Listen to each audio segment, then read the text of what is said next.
সর্বোচ্চ নেতা Ayatollah Ali Khamenei ইসরায়েলের বিরুদ্ধে যুদ্ধকে জয় বলে আখ্যা দিয়েছেন তিনি। টেলিভিশন বার্তায় খামেনি বলেন, এই যুদ্ধের মাধ্যমে ইরান যুক্তরাষ্ট্রের মুখে সজোরে থাপ্পড় মেরেছে। 12 দিনের যুদ্ধের পর ট্রাম্পের মধ্যস্থতায় যুদ্ধবিরতিতে সম্মত হয় ইরান। তবে যুদ্ধবিরতির পরও দেশটির সর্বোচ্চ নেতা আয়াতুল্লাহ খামেনির অনুপস্থিতি নিয়ে প্রতিবেদন প্রকাশ করে প্রভাবশালী সংবাদ মাধ্যম নিউ ইয়র্ক টাইমস। এবারে সেই নীরবতা ভাঙলেন আয়াতুল্লাহ খামেনি। টেলিভিশন বার্তায় ইরান যুক্তরাষ্ট্রকে সজোরে থাপ্পড় মেরেছে বলে দাবি করেন তিনি। এর আগে সামাজিক যোগাযোগ মাধ্যম এক্সে এক পোস্টে বলেন, ইসরায়েলের বিরুদ্ধে বিজয় হয়েছে তেহরানের। নতুন করে আগ্রাসন হলে তার চড়া মূল্য দিতে হবে। মার্কিন প্রেসিডেন্ট যা করেছেন তা অতিরঞ্জিত। তারা আমাদের পারমাণবিক স্থাপনায় হামলা চালিয়েছে, তবে কিছুই অর্জন করতে পারেনি।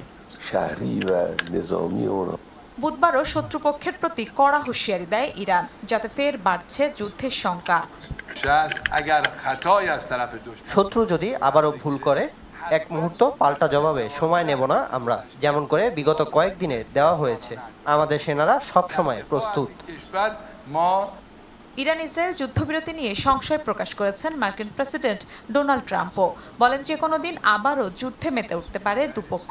এই দৃশ্য ইসরায়েলের। গেল 12 দিনের সংঘাতে ব্যাপক ক্ষতি হয়েছে দেশটির। একই অবস্থা ইরানেরও। দুই দেশেই প্রাণহানির পাশাপাশি বহু স্থাপনা বিধ্বস্ত হয়েছে। গণমাধ্যমের তথ্য অনুযায়ী ইরানে ইসরায়েলের হামলায় 900-র বেশি মানুষের প্রাণহানি হয়েছে। মারা গেছেন 12 জনের বেশি আইআরজিসির শীর্ষ কমান্ডার সহ কয়েকজন পরমাণু বিজ্ঞানীও।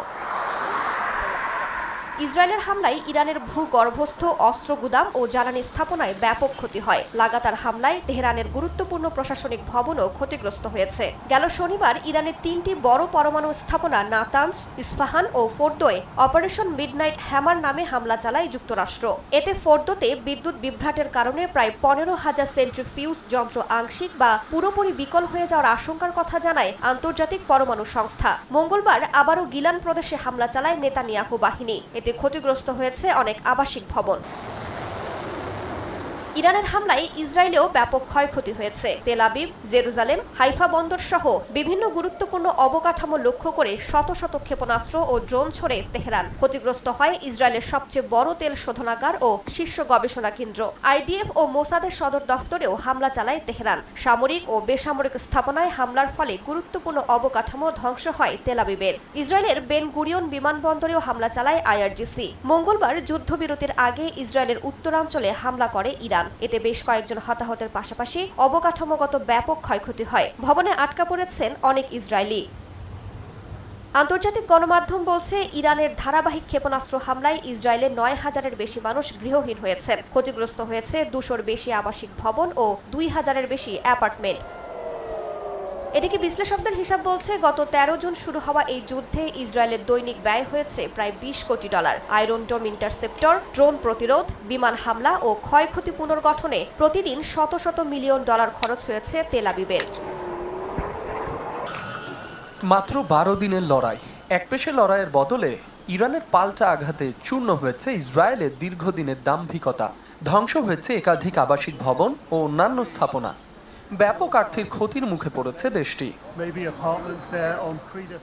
দেশটির গণমাধ্যমগুলো বলছে, ইরান ইসরায়েল সংঘাতে ইসরায়েলের আনুমানিক প্রত্যক্ষ ক্ষতির পরিমাণ প্রায় $12 বিলিয়ন, যার মধ্যে রয়েছে সামরিক ব্যয়, ক্ষেপণাস্ত্র হামলার ক্ষয়ক্ষতি, ব্যক্তি ও ব্যবসা প্রতিষ্ঠানের ক্ষতিপূরণ এবং পুনর্গঠন ব্যয়।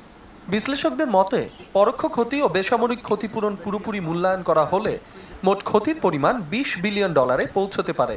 এরই মধ্যে প্রায় $6.5 বিলিয়ন ক্ষতি বহন করেছে দেশটির সরকার। গোলার আঘাতে দেশটির সুসজ্জিত বাসা বাড়িগুলো এখন বসবাসের অনুপযোগী। গৃহহীন 15,000-এর বেশি বাসিন্দা।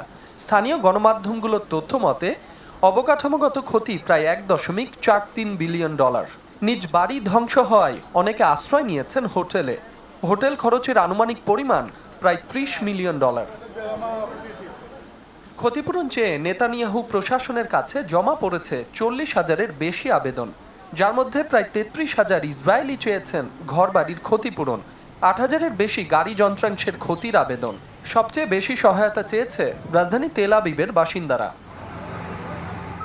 যুদ্ধের ফলে নির্ধারিত প্রতিষ্ঠান ও জরুরি সেবা ছাড়া বন্ধ ছিল দেশটির প্রায় সব ব্যবসা প্রতিষ্ঠান। এতে থমকে ছিল দেশটির অর্থনীতি। পরিস্থিতি সামাল দিতে ক্ষতিগ্রস্তদের জন্য সহায়তা কর্মসূচি চালু করেছে সরকার, যার ব্যয় ধরা হয়েছে অন্তত 500 থেকে 800 মিলিয়ন ডলার। যুদ্ধের খরচ মেটাতে ইসরায়েলের জাতীয় বাজেট ঘাটতি প্রায় 6% বৃদ্ধি পেতে পারে। তেল শোধনাগার, জ্বালানি স্থাপনা, গুরুত্বপূর্ণ বন্দর বা প্রতিরক্ষা দপ্তরে হামলা করে ইরানকে চাপে রাখতে চাইলেও খুব একটা সফল হয়নি ইসরায়েল।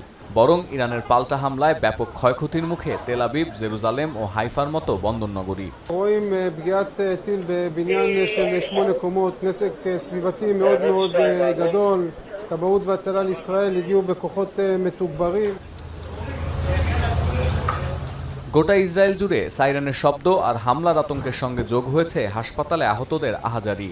জরুরি বিভাগে রোগীর ঢল সামলাতে বিপর্যস্ত চিকিৎসকরা। উপকূলীয় শহর বাত ইয়ামে ধসে পড়া ভবনের নিচে আটকে পড়া বাসিন্দাদের উদ্ধারে চলছে অভিযান।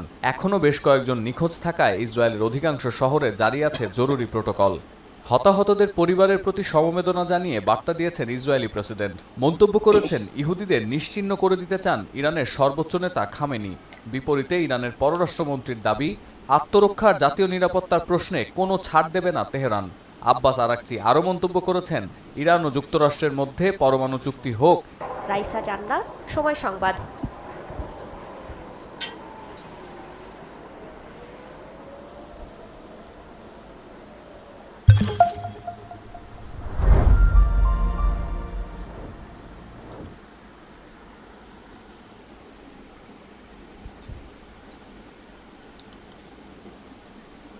পাশাপাশি ইরানের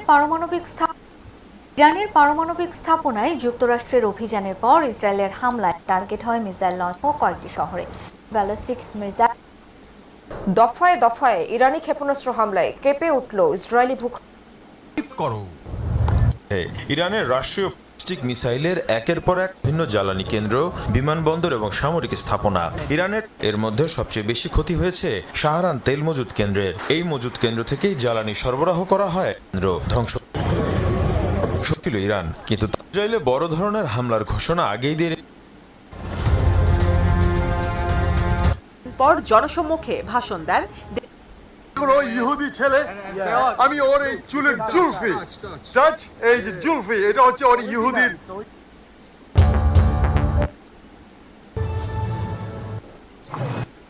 তেহরান অন্তত 9টি পরমাণু যুক্তরাষ্ট্রের অভিযানের পরও পাল্টাপাল্টি হামলা অব্যাহত। পারমাণবিক স্থাপনায় অভিযানের পর আইআরজিসির গভীরে হামলা জোরদার করছে আমাদের একাংশ। এর পাশাপাশি আসদোদ লাচিস শহরে হয়েছে